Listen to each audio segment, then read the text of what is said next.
Hi, my name is Dave Roman, and I am a cartoonist and cinema enthusiast. And I wanted to talk today about the best movie ever made.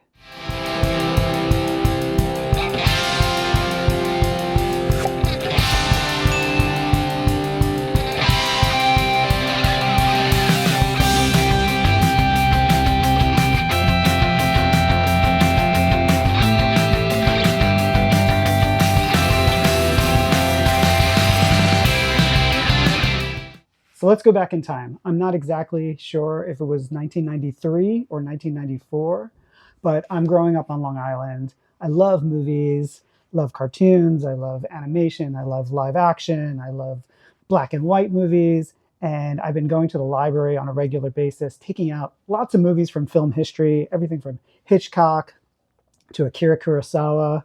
I went into a big Merchant Ivory phase where I'm watching British dramatic films. I was also a nerdy kid that really liked to read movie reviews in the newspaper. And I remember seeing an advertisement for an animated short film festival happening at the Huntington Cinema Arts Center, which is actually on Long Island, where I grew up. And if you grew up on Long Island like me, you know it's not necessarily a place known for culture.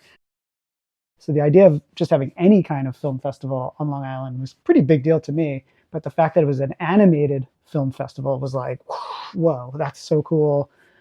Because I love animated everything, pretty much everything. I mean, all kids love cartoons, but I was watching like late night cartoons on MTV.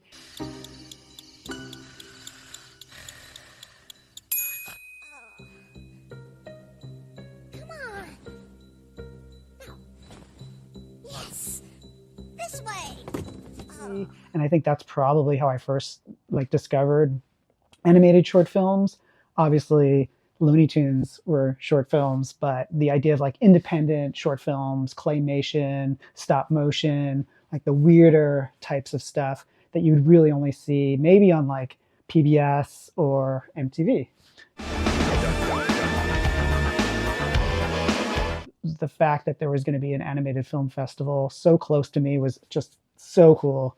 Convinced my parents to let me go because I didn't have a driver's license, and I needed my parents to take me even though I was in high school. And it was just the coolest thing.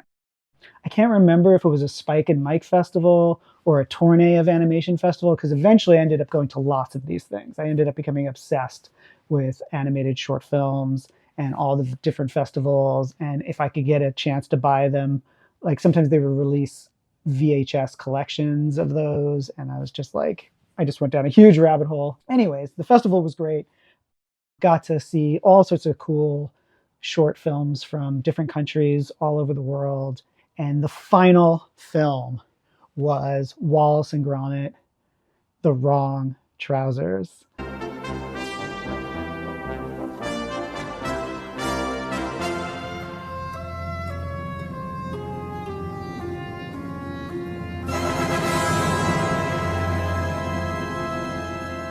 Now, at this point in my life, this is 1993, 1994, I don't think I'd ever heard of these characters before. They had only made one short film previous to this, and I'm pretty sure I had not seen it. And I don't think anybody in the movie theater had seen it. And this is what made it so special, is that this unsuspecting group of people who are all just big movie lovers were sitting in the theater, and we just don't know what we're in for. And when that title card comes up, The Wrong Trousers, it's like, oh, it's very dramatic, and it looks like, you know, kind of like an old horror film. And you have these amazing hand sculpted characters in Wallace and Gromit.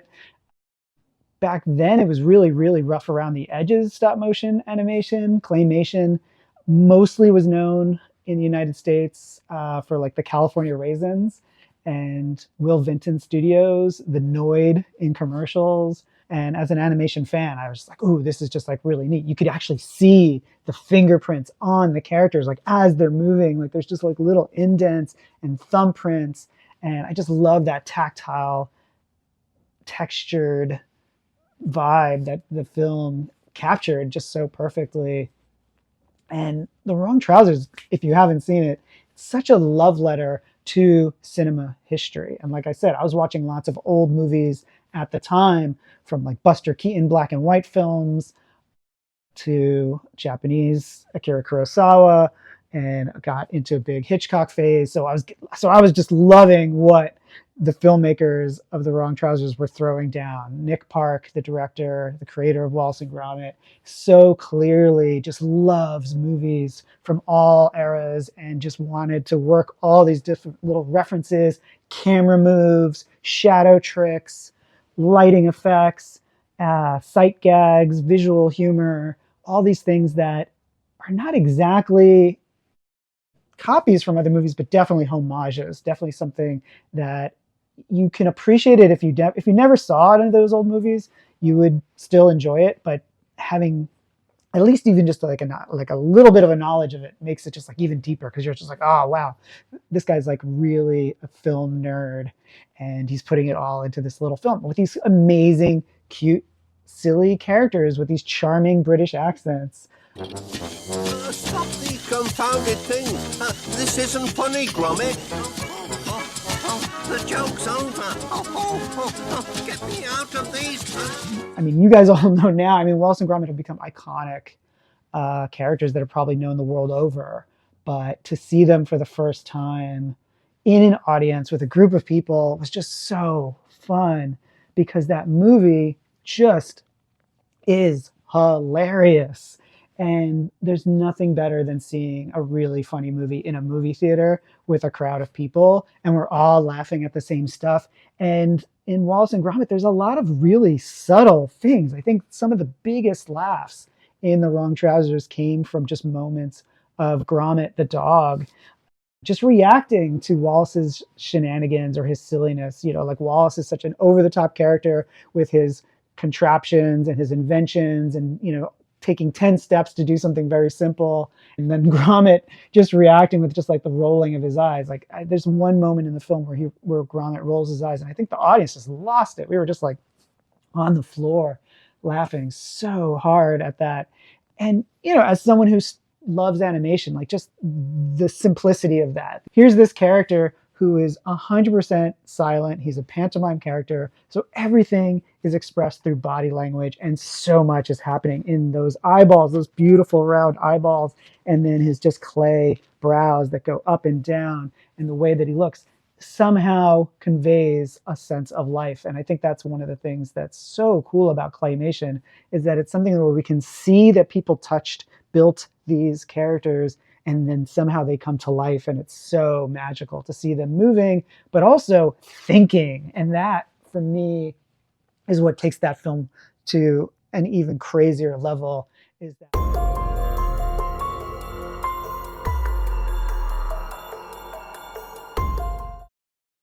and let's talk about the penguin. Here's this really simple character who is just black and white. He's got just dots for eyes, and yet so much is happening in this character. You can just see him thinking, plotting, scheming, and it's just a joy to watch. And this is a movie with more than one silent character. Gromit, in so many ways, should be the best character ever made, and in a lot of ways he is.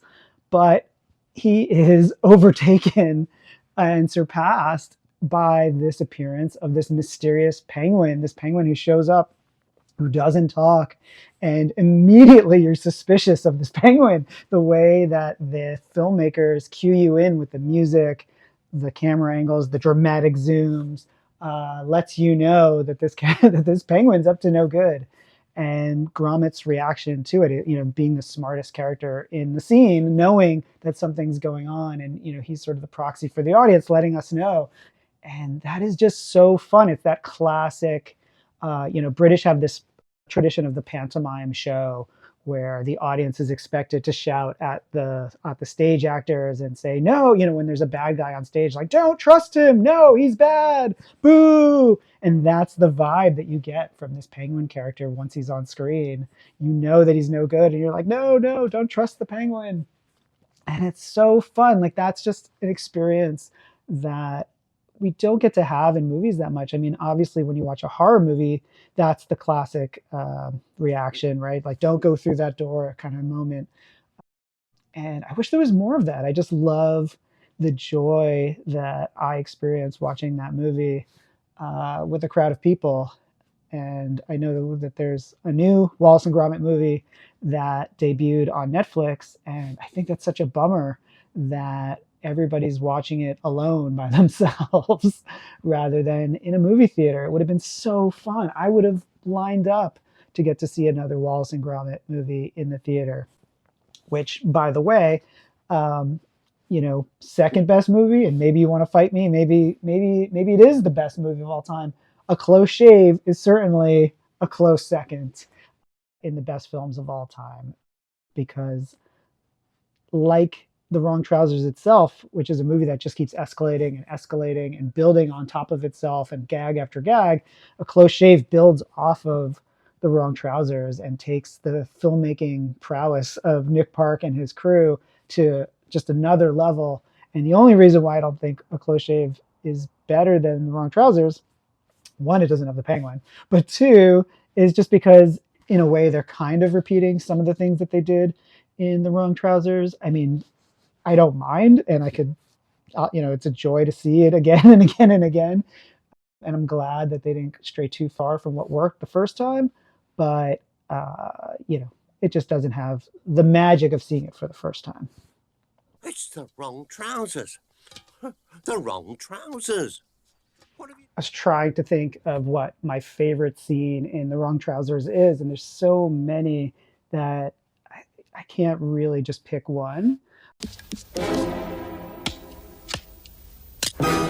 But one of the things that I think is done so well is the sense of tension in the film. The idea of these clay simple characters create, eliciting such emotion. Like you're on the edge of your seat at times watching the film, especially the sequence where Gromit is trailing on the penguin. He's spying on him. He's suspicious of his activities, so he's following over the course of his day. And there's a great sequence where he's like in the diner or he's in a cafe, and he's like reading the newspaper, and he like puts the paper down because he's going to follow him, and it's like straight out of Hitchcock movie like Vertigo. And you actually get nervous. You're like, oh no, I hope the penguin doesn't catch Gromit. I hope the penguin doesn't spot him. There's a scene where Gromit is like spying on him through a cardboard box. He's cut out little eyes through peeping through the holes in the box. And then the penguin turns because he thinks he's being watched, or you think that the penguin thinks he's being watched, and they trick the audience, which is so cool because it's really just that the penguin is noticing that the box itself looks really weird, especially with the big eyes that are Gromit's eyes. And that's such a classic cartoon gag. We've seen it a million times, but it's played to perfection. And part of it is because it's the tension, the fact that you're genuinely nervous that this penguin is going to catch Gromit spying on him. And what would happen? I mean, he's this cute little penguin. The idea that this cute little penguin could somehow be evil is brilliant. And that's something that I think you could show this movie to any kid in the world and they will just love it. They'll totally dig on that. But even adults, like I saw this movie mostly with adults for the first time, and we were all crying. Like, why is this penguin scary? It's just brilliant. And I think that's the absurdity of the movie. And then the fact that it could also make you cry to some extent. There's a great moment too where Gromit feels rejected. He's been displaced by the penguin, so he's like kind of first he's forced to move into a different room, and then eventually move back out to the doghouse, which is this whole other meta thing about how Gromit kind of was a real dog, but kind of evolves a little bit where he's like living in the house and he's basically a roommate and best friend by the time the story starts. And that's the great dynamic between Wallace and Gromit. But there's that scene where Gromit's in the doghouse and he's just sad and he's crying and you like really feel for him, and because he feels like he's been de-evolved in a way, which is kind of tragic. And then the classic, oh, I'm going to move out of the house. He's packing up his stuff and he's got, his little bundle and he looks back at the house one last time and it's raining, and just something about a dog out in the rain is just an iconic, just pitch perfect iconic moment. Seeing a dog, standing in the rain, and the fact that he's a clay dog, I think adds to it as well. Something about water, at least it looks like water, I don't even know if it is real water, hitting the clay makes the clay just like sheen a little bit. When you look at it on a big screen, you can see the texture really well. It's extra cool. And that's something that a lot of modern stop motion movies, like the ones that Leica produce, which look really, really cool. But sometimes I have a hard time telling if it's CGI or stop motion because they're almost a little too slick with the digital cameras and the computer effects. And I think, when I talk about why I think this is the best movie of all time, The Wrong Trousers, I give it to this film in part because it's of its time. The fact that it's all practical effects, it's in camera tricks. There probably was like a little bit of digital effects here and there, but very few. I mean, this was made in the early 90s when people didn't have access to a lot of that stuff. So the fact that Nick Park, I think it's Nick Park and maybe like two other Peter Lord and maybe like two other people animated the entire film themselves, frame by frame, moment by moment. I mean, that is just such an achievement. It looks like hundreds of people worked on this movie, and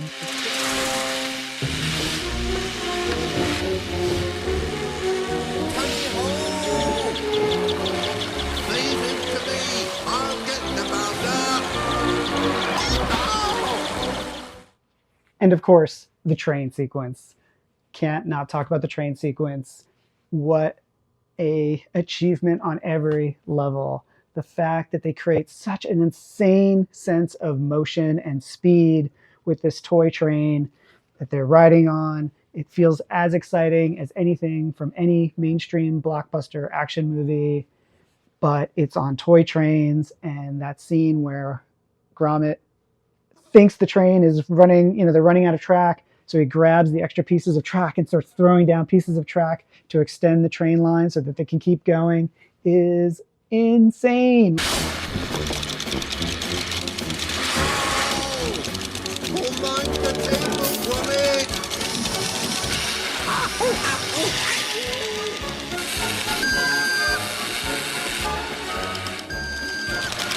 Gotcha. The audience I saw it with just started clapping immediately. We're just so happy for Gromit. It's just amazing. All yours, Gromit. And again, it's as good as any other movie I've ever seen. You can watch The Wrong Trousers, put it up against any other film ever made, and I think just in terms of pure enjoyment factor, it's going to go over like gangbusters. Any person in any country, anywhere in the world, show them The Wrong Trousers. They will love it. You will feel joy, and it makes you think about what is possible with film. It makes you think about all the great moments of cinema, the joy of watching movies. It's just a beautiful love letter. It's just a beautiful love letter to film as a whole. And that's why it's the perfect movie. And I can't recommend it enough. I can't watch it enough times. And I'm so glad that Wallace and Gromit isn't something that just was a one-off that, then nobody ever saw it again. I'm so glad that everybody saw this film and agreed that this is brilliant. I think it won an Academy Award. Certainly, if this one didn't, the next one did. And I'm so glad that they're still making Wallace and Gromit shorts all these years later, but they don't rush them, and they take their time and they make them really good. I don't want to see just a random Wallace and Gromit TV show. I think the fact that they're few and far between, every single one is this like perfect love letter to film, and they don't overdo it. They don't flood the market. They haven't oversaturated. Every time there's a new Wallace and Gromit film, it's an event, as it should be, and I'm so glad that that's the case.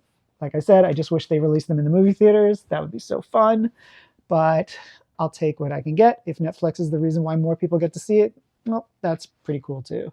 So yeah, that's my case for why Wallace and Gromit, The Wrong Trousers is the best film ever made.